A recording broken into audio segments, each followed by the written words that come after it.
Welcome to the National Press Theatre. My name is Mia Rabson. I am Deputy Bureau Chief at the Canadian Press and President of the Press Gallery, and I will be moderating today's press conference. Before we begin, we have a few important preventative measures to share. To prevent disruptive and potentially harmful audio feedback incidents that can cause injuries, we remind all in-person participants to keep their earpieces away from all microphones at all times. When you are not using your earpiece, please place it face down on the middle of the sticker for this purpose that you will find on the table. Please consult the cards on the table for guidelines to prevent audio feedback incidents. These measures are in place so that we can protect the health and safety of all participants, including the interpreters, and conduct our business without interruption. Thank you all for your cooperation. I welcome here to the National Press Theatre today Senator Paul P.J. Prosper, Jonathan Plant, Strategic Policy Advisor from the First Nations Finance Authority, and Jim Michael, co-lead negotiator. As well as online, I believe we have National Chief Cindy Woodhouse, Nepinak. We also have, I believe, Chief Leroy Denny, we were hoping for, Chief Jerry Toney, Ernie Daniels, the President and CEO of the First Nations Finance Authority, Jim Michael, I already said Jim Michael, sorry, and Candace Larson, Executive Director of One Bowl. So I believe they all have an opening statement, and then we will have questions in the room and online if we have time. Thank you so much, and you may go ahead. Thank you. Hello and good morning. I'd like to thank everyone for joining us here today and online. I'd especially like to thank the National Chief, Chief Leroy Denny, Chief Jerry Toney, Ernie Daniels, and all the representatives of the various organizations that are joining this press conference today to speak to you about First Nations priorities that we believe can be reasonably accomplished in the first 100 days of Parliament. It is important to note that we also believe all these priorities are in line with Prime Minister Carney's stated priorities, namely economic development, housing, infrastructure, and continued progress on reconciliation. My name is Senator P.J. Prosper, and I am a Mi'kmaq senator from Bakunke Mi'kmaq Nation in Nova Scotia. Since the beginning of my term as a senator, I have focused on using my platform to connect with and bring forward the priorities of First Nations and Indigenous peoples in general from across the country. That is why the first thing I did was to launch a tour of Mi'kma'ki, which is the traditional territory of the Mi'kmaq people, which culminated in my Reconciliation report. That report focused on the need to shift away from the endless cycle of parliamentary studies and instead move toward concrete actions that, in turn, lead to measurable progress. With that said, it is important to me that you have a chance to hear directly from the various organizations represented here about their various priorities. With that, I'd like to turn to National Chief Cindy Woodhouse, Nepinak, and ask her to provide her priorities for the Assembly of First Nation. Thank you, National Chief. Thank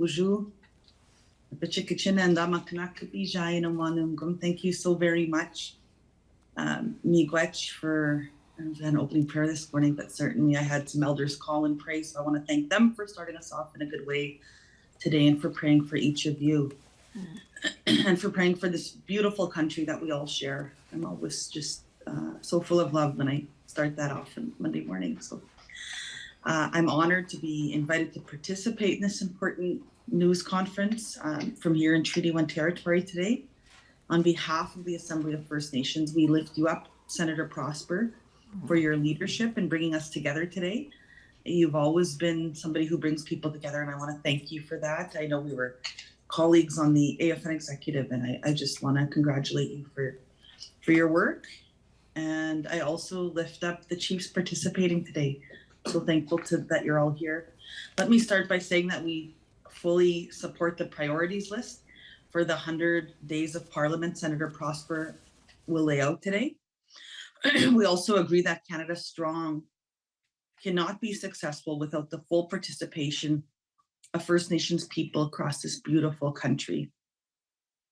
During the recent election campaign, the Assembly of First Nations presented a priorities document titled, and to each party leader, and I want to thank all party leaders for the first time in history coming to speak to First Nations and having dialogue with us one-on-one for, full hour each. It's unprecedented. It's never happened before. And I also want to lift up the 23 First Nation candidates from all parties that ran, the 8 that are successful. The first time ever that we've had that much members of Parliament that are from First Nations, in the history of this country. We're moving in the right way. But during the election campaign with the AFN, we presented a priorities document to each of the party leaders called Prosperity for All. You can see it on our website on afn.ca. When we compare the action items Senator Prosper has laid out today with Prosperity for All, and one word comes to mind, and it's unity. Investing in the First Nations economy, closing the First Nations infrastructure gap, reintroducing a First Nations Clean Water Act, renewing our fiscal relationship with Canada, honoring promises, the calls to action, the calls to justice, and the United Nations Declaration on the Rights of Indigenous Peoples. We are united behind these priorities.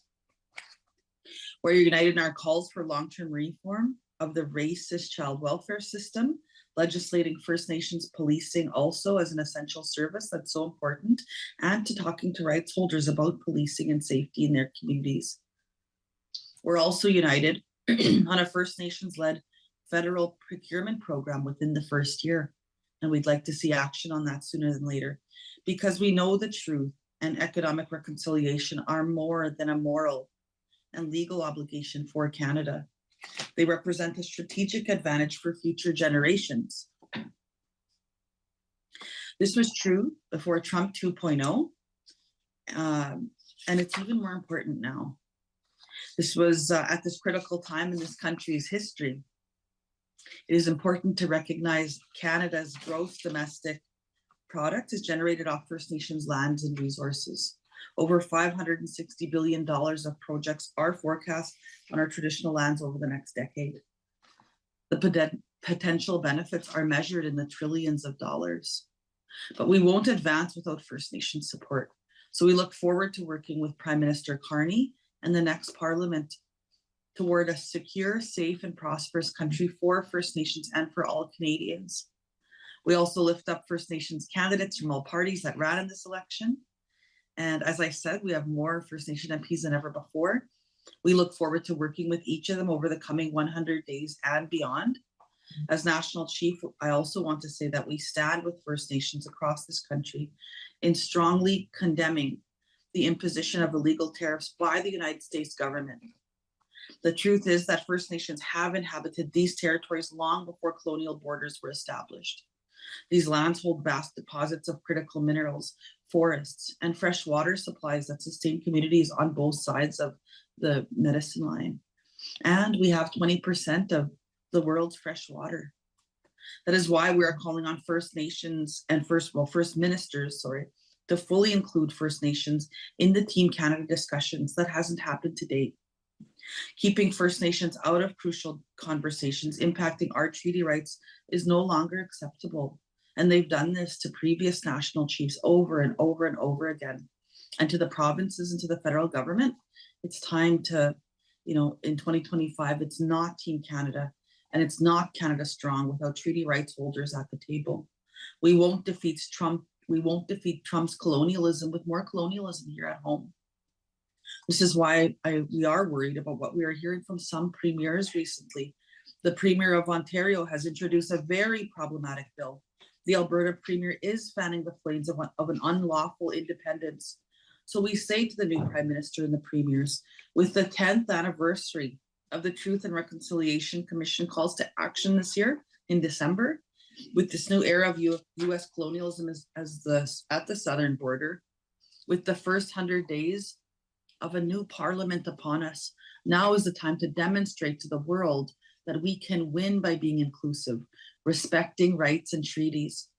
I also want to say that to look back on the Conference Board of Canada's study that we did with the Assembly of First Nation that shows, if we're kind of the bottom of a G7 country, if we invest in First Nations to close the infrastructure and housing gap, we'll propel ourselves to number one worldwide. And I think that that's a smart Canada, investing in First Nations. So let's get to work, just as Senator Prosper is proposing before us.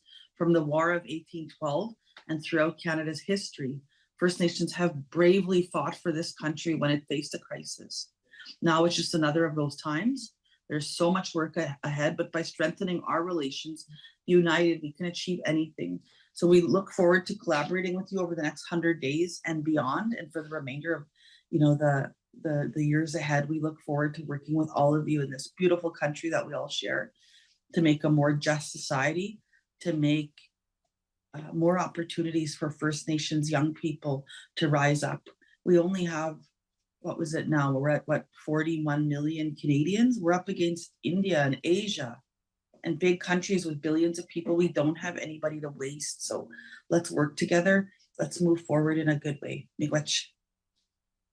Thank you, National Chief, and I certainly want to recognize your leadership. I'd like to now turn to Chief Leroy Denny for his comments.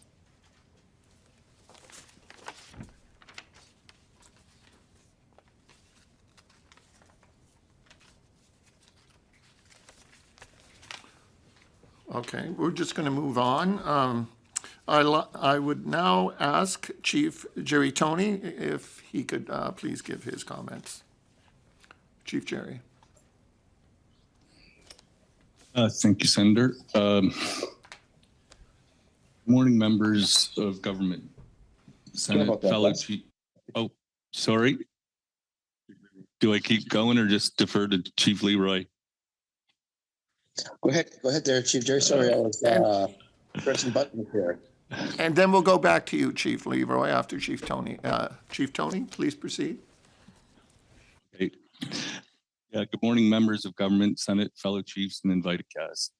I want to first thank and acknowledge Senator PJ Prosper for his advocacy and noting the significance of the first 100 days of Parliament.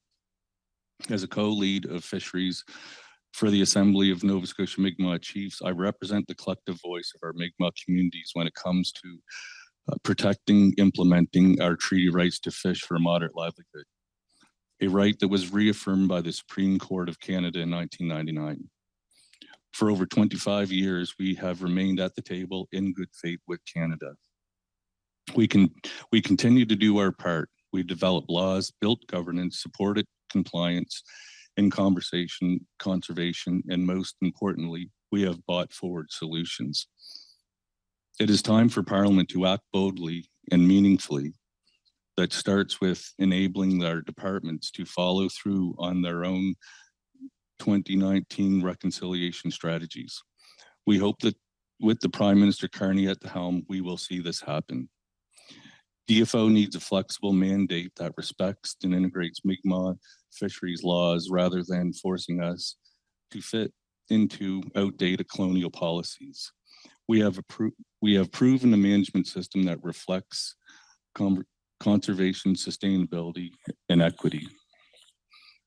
We have a rightful place as co-managers of the resource, but for this government to realize true reconciliation, there must be immediate action. In March 2024, 2 young men, Mi'kmaq fishers, were detained, later released in freezing cold temperatures, barefoot, without phones, and very far from home. It was inhumane. Canada committed to a full review of the incident in July 2024. We confirmed our members months ago, but yet no movement. Calling for a review and then doing nothing about it is not reconciliation. We call on Parliament to ensure these review gets underway within the first 100 days. The credibility of the process and Canada's commitment to Indigenous peoples depends on it. We must be able to have meaningful conversations with DFO on increased access to fisheries, expanding species allocation, investment in infrastructure, and Indigenous-led monitoring. These obligations are overdue. We are ready for the conversation. We just need Canada to do the follow through on their part. Well, thank you. Oh, I'm going to go to Chief Leroy Denny. Your comments, please. Yeah, good morning. My apologies, I do not have a headset, and it just disappeared on me. But good morning. I'll do my best to speak loud, and just give me a thumbs up if you guys hear me really good. Okay, great. So, good morning. My name is Chief Leroy Denny. This is Leavi. I'm from Eskizonian First Nation. And Senator Walalin for having us this morning in this panel. And all the guests, National Chief, thank you for this as well. And I just your words are very strong, especially in the state that we are here in this country. How our sovereignty and our lands are being questioned and compromised without our knowledge or involvement. So it's really important, the Team Canada approach that's been going around. I feel that it's important as chiefs that as a nation to nation, government to government relationship, it's very crucial at this time that we must really come together, and our treaties and our knowledge and our expertise should be respected nowadays and a lot of our people that we rely on, we have people that are in the Senate now, are Indigenous people in the Parliament. That's why we have 11 MPs in the Parliament and so many Indigenous lawyers, and then we are powerful than ever and ready and willing to work with the governments.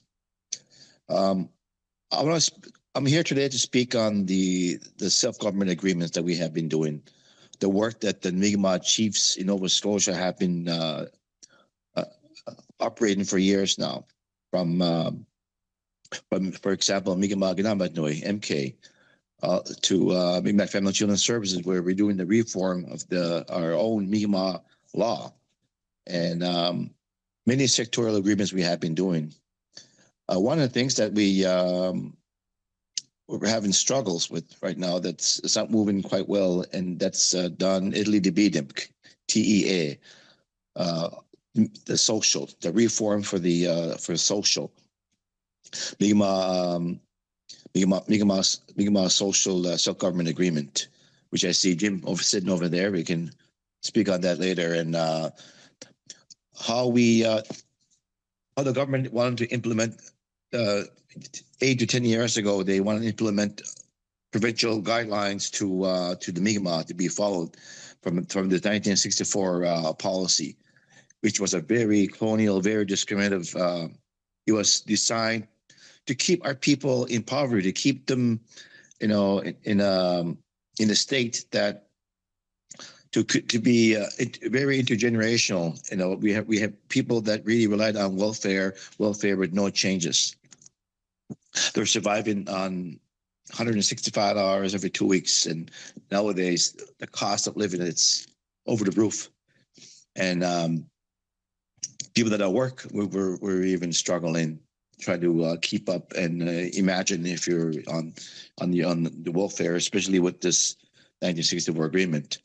But we made a pact with this government. We made a pact that we'll be going into a self-government agreement, and now that.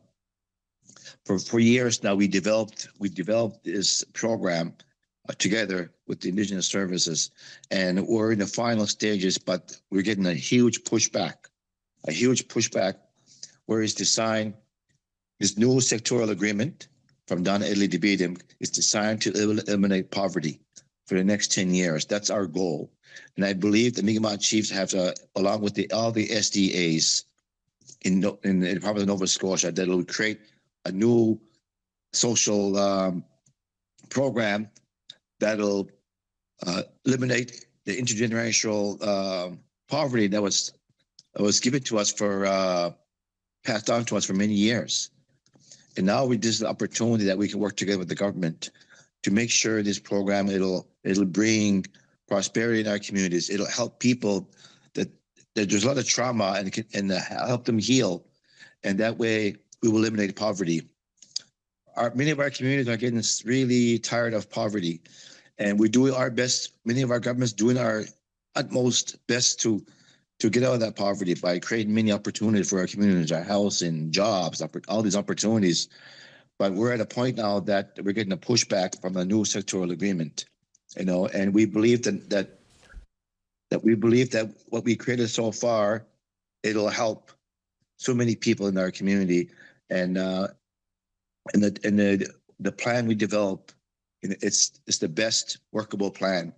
And I hope that the new government here that really help us steer in the right direction and come up to a compromise that it'll help this new sectoral self-government agreement, respectful nation to nation approach.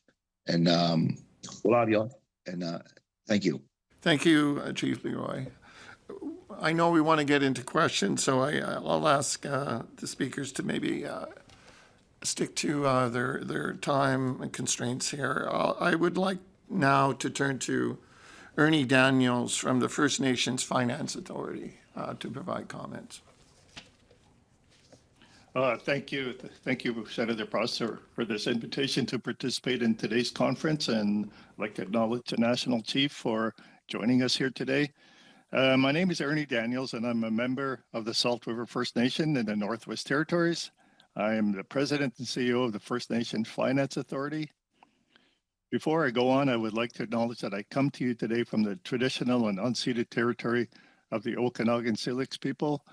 I also want to note my gratitude to Syilx people and so many others for their early contributions in the establishment of the FNFA. At FNFA, our motto is stronger together. That spirit of unity is especially important now with the recent election of Prime Minister Carney and threats south of the border. We are pleased to see a renewed focus on economic reconciliation, grounded in the principles of cooperative partnership. As we navigate the choppy waters of our relationship with the United States, First Nations are prepared to work in true partnership with this newly elected government. The central pillars of the government, unite, secure, protect, and build, present a meaningful opportunity. Through FNFA, the federal government has a proven vehicle to help bring these priorities to life. This is particularly relevant as we consider the transformative potential of large-scale resource and energy projects. Whether it's rare earth element extraction, natural gas infrastructure, or the expansion of electrical transmission lines, these initiatives are essential to Canada's transition to a clean energy economy and the manufacture of zero-emission vehicles. At the same time, they represent powerful opportunities for Indigenous communities to advance employment, prosperity, and sovereignty. And FNFA is ready to support our member nations in pursuing these opportunities, helping to realize both economic and environmental goals for all Canadians. I'm here today to ask the federal government to allow the First Nation to lend to special purpose vehicles, also known as SPVs. If FNFA could lend to special purpose vehicles with the support of a federal loan guarantee, First Nations of any size could access affordable financing and set to work in building major projects faster than ever before.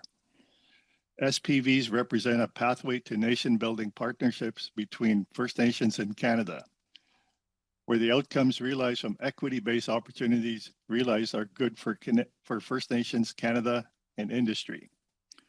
For background, the First Nations Finance Authority was created under federal laws with the support of all parties in Parliament. We are a First Nations-led organization very much driven by the priorities of the First Nations we serve. Our primary function is to find and secure financing in domestic and international capital markets for First Nations. The financing we secure through the issuance of debentures is securitized by the own source revenues of qualifying First Nations. where historically the financing support we provided was primarily for infrastructure as roads, schools, and community centers, we are now in many discussions that concern equity-based opportunities that present communities with a path to a state where they would be able to thrive and grow. I can share with confidence that FNFA lending to First Nations for equity investments is economic reconciliation realized. For over 11 years, FNFA has been globally unique, self-sufficient model that has provided access to over $3 billion in financing to First Nation governments for infrastructure and economic development, contributing over $7 billion to Canada's economy. I'm proud of our most recent debenture, which was our 12th, raising $650 million for First Nation governments in Canada. This was FNFA's third debenture issued in 1 year, attesting to the growth of our members' commitment to complete critical projects by accessing capital and participating in economic reconciliation opportunities across Canada. I believe this is just the beginning and that FNFA is an institute that represents the key to unlocking significant economic development. Thank you. Thank you, Ernie, for sharing that. And I certainly want to recognize your leadership as well for many years. I'd like to now go to James Michael to speak on Don Edley DeBeadham matters. Thank you, Senator. And thank you for inviting us up here to talk today. I knew PJ, and I want to say just before I start that PJ was a very popular, very respected vice chief and chief of his community back home. He's always had a strong focus and strength of commitment to his community, to his people. And finally, just on a personal note, from him being a lawyer, I really don't think that there's a box that's been invented that he can't think outside of. And I mean that with all sincerity. So thank you again for taking leadership on this. We're here. I'm here to talk a little bit about Don Edley DeBeadham in our priority. The main priority is poverty reduction in our communities, in our 13 communities in Nova Scotia. From 1994 up until just recently, a single person living on reserve was expected by Canada to survive on $13.14 a day. That's illegal to pay someone that per hour in Nova Scotia, yet our people were expected to live on that for the last 30 years. So that's what brings me here, a strong sense of poverty reduction, and that's what's driving the organization. It's based upon 10,000, it's a Section 35 agreement. It's based on 10,000 years of us looking after our families and our individuals. And we're striving towards a Section 35 self-government agreement and a FRA, financial relationship agreement. Unfortunately, Nepinak has walked away from the table, I would say around November, and there's basically been radio silence with this important matter of reducing poverty in our communities. We continue to work with ISK at a very slow pace. They're not completely towing or respecting the chiefs' lines. The governance councils, the 13 chiefs pass resolutions. ISK drags its feet or it second guesses, or they say, well, that's not good enough. We're looking for information. They're saying, well, only the bands can authorize it. Anyways, it's frustrating. It's going slow, but we really need the information to finish this follow-up. And I think we're almost there. If Canada returns to the table, ends its sharp dealing, engaging in good faith negotiations, and respects Section 35 rights of the Mi'kmaq, Nova Scotia.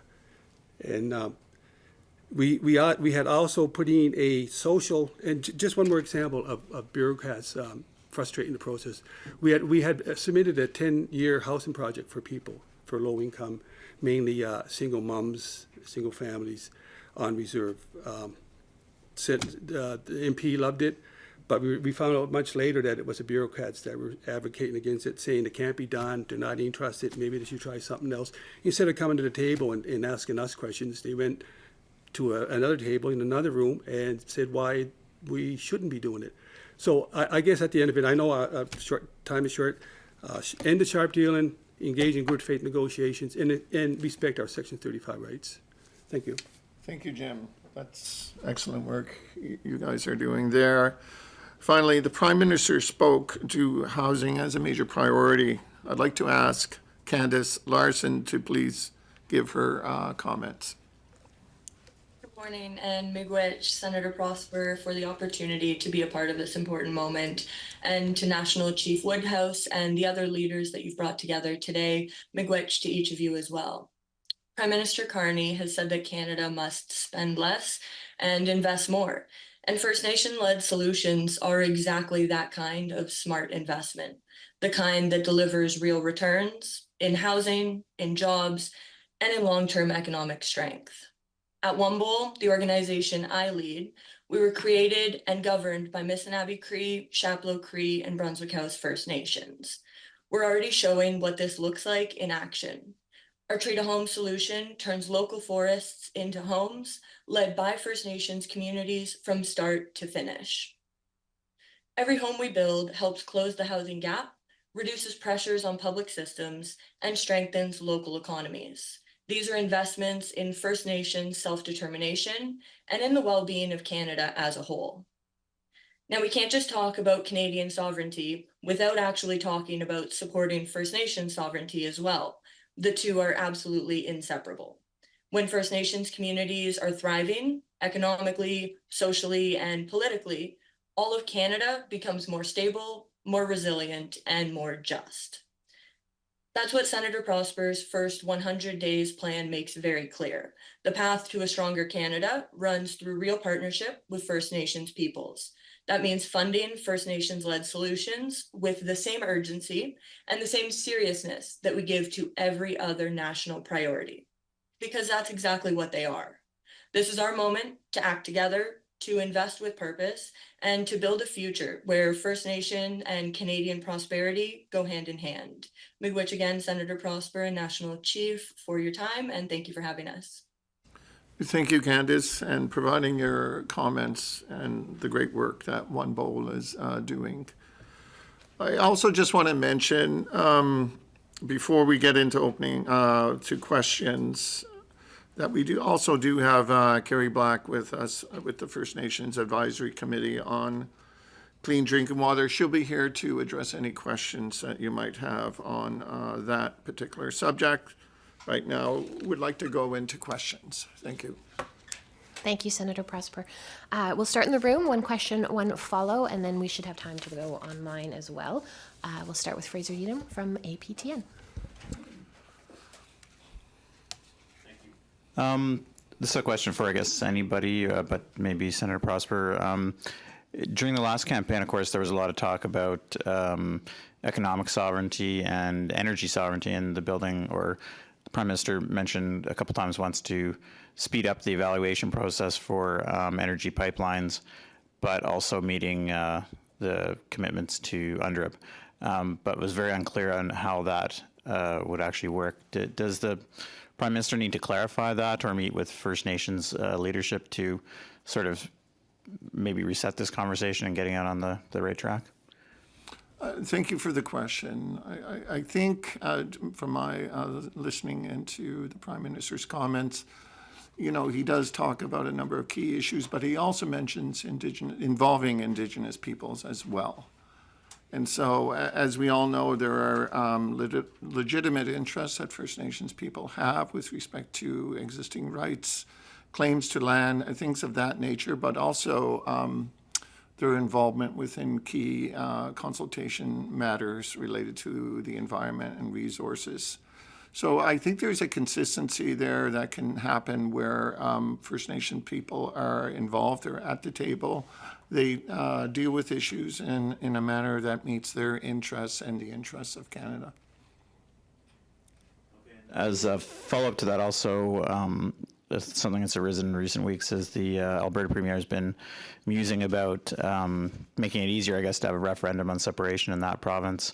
Has not really included First Nations at all in that discussion, and there's been quite a kickback from the First Nations. Does Canada or the federal government need to step in the situation to protect First Nations rights and self-government rights?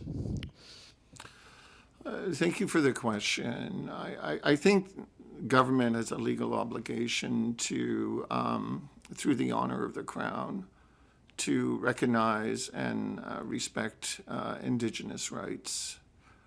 from across the country. So that's an ongoing legal obligation. And certainly First Nations from across Canada have been quite explicit with respect to their expectations on this government and future governments with respect to those obligations that are owed. I think that those rights can have merit. They're constitutionally protected rights. Certainly to have some further protection from the Prime Minister, his government, would be beneficial as well to ensure that those interests are at the forefront of this dialogue. Thank you. David Thurton, CBC News. Hi, good morning, everyone. This question is for, excuse me, the Senator and also the National Chief. What do you want to see reflected in tomorrow's cabinet? Of course, Prime Minister Mark Carney will be appointing his new cabinet. So maybe we could start with the Senator and go to the National Chief after. Thank you for the question. One of the main reasons of this particular event here is to highlight the important initiatives that have been ongoing, not just within the territory of the Mi'kmaq people, but throughout this country. These are initiatives that have been in partnership with Indigenous peoples. They are often out of the typical box approaches to resolving long outstanding issues involving many strategic partners. So it is my hope through this event that they are in consideration within the deliberations of this new government, and they are duly taken into account because Indigenous people have been waiting for some time to get real advancement on issues, and there's certainly no time like the present given the existing geopolitical situations we are facing, certainly with respect to trade. Thank you. Thank you for the question. Certainly, first of all, I want to, before anybody else, congratulate, of course, our new ministers that will be incoming tomorrow, our new parliamentary secretaries, members of parliament that are going to be sworn in this week and next. And I wish them all, well as they begin their new terms. But certainly there's so much work to do. And I'm hoping that new ministers that are picked tomorrow have an open understanding and to work with First Nations, because as we've seen Alberta trying to separate, I released a statement today on calling on the Prime Minister, to start talking about the Natural Resource Transfer Acts, for instance. You can't just unilaterally try and... National Chief, I'm just going to interrupt you. I apologize, but we don't see you on the screen, and just for broadcast purposes, we kind of need to see the National Chief. Oh, okay. I'm sorry. I'm having technical difficulties at the moment, so do you want me to still answer or no? Yeah, no, sorry. If you could maybe just answer your question, that's fine. That's fine. Okay. All right. Well, I'll leave it there, but certainly, we want to make sure that ministers that are incoming tomorrow, that they're briefed properly by First Nations people, because I think that there's, sometimes even that's, there's loose standards on who's Indigenous and who isn't. And I think this government needs to get that right. I know that we talked about, last week we had, worked through that. I've talked to the Prime Minister about that before. On procurement. And I know I've talked to ministers previous in the past about that. And we were making some headway. So I'm hoping some of that expertise comes forward on people that we worked with before that would understand the issues. But at the same time, we need to move quickly, not to lose the momentum on A, procurement, B, on closing there was a commitment from previous governments to close the infrastructure and housing gap to 2030. We need to talk about that. In order to propel this country to be a number one G7 country, it needs to invest in First Nations people. And, being at the table, working through that for the next few budgets that this government will most likely have, I think that that's important. And we can't drop the ball on that. And Like I said, so much more that we can discuss. I'm making sure that these ministers remember things like the Natural Resources Transfer Act. Any proposed from Alberta from Canada would fundamentally be illegitimate and unconstitutional without the explicit, prior and informed collective consent of the First Nations whose lands and rights predate the formation of that province and of Canada.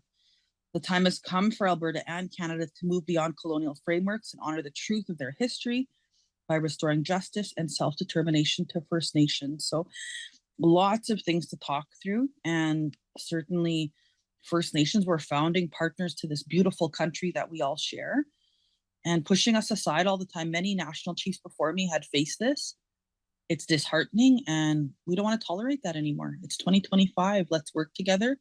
Let's move forward together and make this place a better society for all of our children, because every child matters, including yours and mine. Thank you. Thank you. And just as a second question, both to the National Chief and also to the Senator, do you see the proposal from the Alberta Premier to make it easier for Albertans to have a sovereignty referendum? Do you see the Premier's proposal as a violation of Indigenous rights, Section 35 rights? Maybe we could start with the Senator and then go back to the Chief. With respect to the Premier's proposal, it's certainly within her domain to exercise what she sees fit with respect to what is in the best interest of her province, her territory. But independent of that, there has to be a recognition as a precondition of the existing rights that, as National Chief has said, that that existed before the founding of this country. These are constitutional rights that can't be just overridden, for sake of a political stance. They must be taken into account, and they must involve the Indigenous people within certainly that province. And so I just want to mention that and leave it to anyone else to add further comment. Thank you, Senator. Absolutely. Look, I'm going to quote a friend of mine, Chief Cody Thomas from the Enoch Cree, just outside of Edmonton, and I talked to him this weekend. And he said, the notion of Alberta unilaterally separating from Canada is not only unconstitutional, it's a direct affront to the sacred treaties that predate the province itself. First Nations have never ceded our inherent rights to these lands and these resources. Any attempt by separatists to disregard these treaties would undermine the very foundation of this country. So, we'll be, standing firm. First Nations are standing firm on any discussion on separation. And, we have treaties that were foundational to this country. Alberta didn't even exist when those were signed and created to create this beautiful place. As well, we keep beating them in court, provinces on our children. It's disheartening when Quebec took us to the Supreme Court last year or a couple of years ago, and then we beat them in February. We beat them on exchanging with other tribes from in Ontario, from First Nations on this side of the border to the other side of the U.S. On the U.S. side on tobacco trade, we beat them in that case, and we continue to beat them in court. And I mean, it's not smart for them. Any smart province, our Premier would speak to First Nations directly and work with First Nations directly before they make irresponsible statements and irresponsible decisions and pushing irresponsible agendas anywhere in this country. Thank you. We will go online for a question. Palak Mangat from Parliament Today.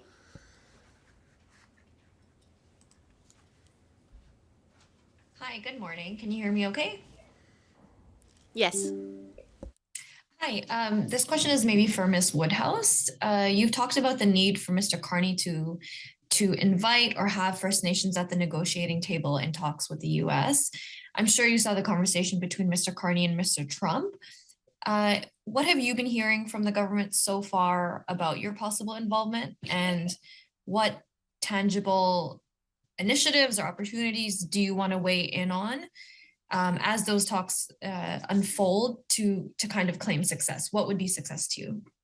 Well, 2 weeks, sorry, is it 2 weeks now that he's been since the election, right? Right after the election, the federal officials had reached out, of course, to myself and others within the Assembly of First Nations to invite us to be part of a technical table that's already created, that was created by the previous federal government, the previous Prime Minister, Justin Trudeau. So he created a technical table, a joint table with different people across the country to talk about trade and tariffs. That's a good start, but at the same time, that's a technical table. And so we've put technicians on there from the Assembly of First Nations, and we appreciate that.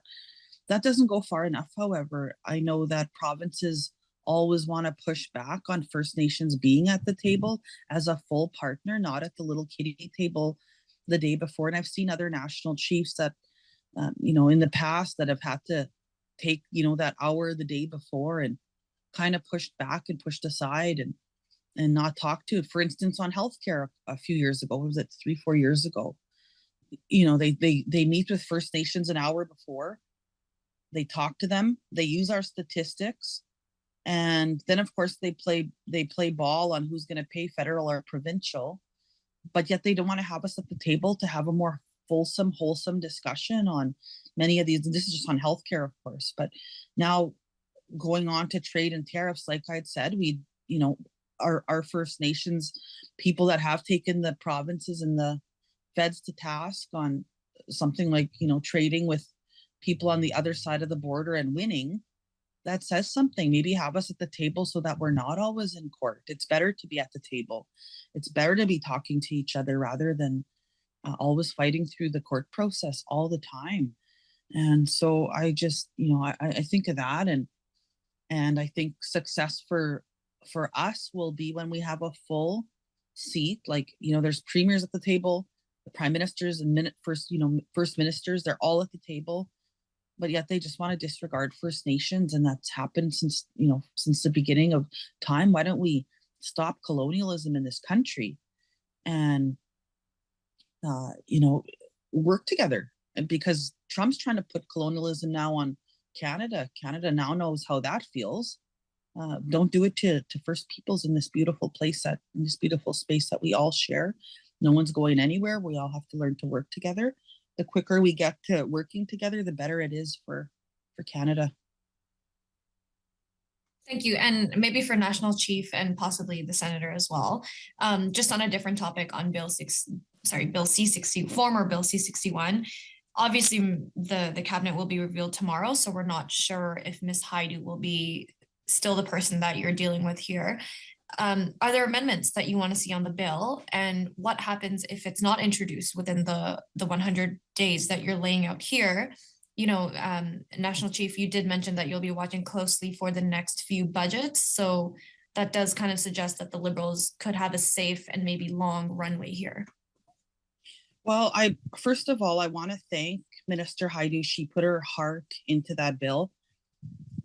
Was it perfect? No, absolutely not. There's lots of improvements, and I probably have a big list of we can go through. But at the same time, I see Carrie Black on the line, who's an expert in this field. If you can add a little bit after me, Carrie, very quickly on kind of your thoughts on that. But certainly, there's lots to talk on the water bill, on the water legislation, and I think every member of Parliament, and I'll be writing this, I think, in my letter to each of them. I haven't wrote them all letters yet, but I will be. We're just waiting for all of them to be swearing in, and we'll be sending them out letters of congratulations and talking to them about our priorities, this being one of the number one issues. Certainly, though, I think that there was too many political games last Parliament. People were kicking it around, and shame on all the members of Parliament that were delaying and pushing that down and playing games with First Nations, with children's lives. Imagine a little child on a First Nation waiting for, and every member of Parliament in Canada that's going to sit in that house has an obligation to think about all the children of this country. And shame on people that played games, pushing it down, politically ball kicking it to each other and blaming each other, even through the election. So disheartening and just disheartening. And I just thought, you all had an obligation. You all had the chance to support that, and some people didn't when they had the chance. So is it perfect? No. Do we have improvements to make? Absolutely. In fact, I wanted Senator Prosper can talk about this a bit more. He was going to sponsor that in the Senate to get it done right and well, do the revisions that we were supposed to do. And it's disheartening when you see all those political games. I hope that doesn't happen again. If it doesn't get introduced within the first 100 days, it probably won't. And so this government really needs to prioritize that. Carrie, if you can add to that, and then Senator Prosper. Thank you. Carrie, you want to proceed? Great, thank you. Thanks so much, Senator Prosper and National Chief. I'm here today on behalf of the First Nations Advisory Committee, which is an entity struck as a result of the class action settlement agreement on long-term drinking water advisories. And just echoing what National Chief said, the promise of introduction of a bill to address long-standing drinking water issues is more than just a promise. It's a legal requirement embedded in the class action settlement. And that's different than a political commitment. That is a requirement.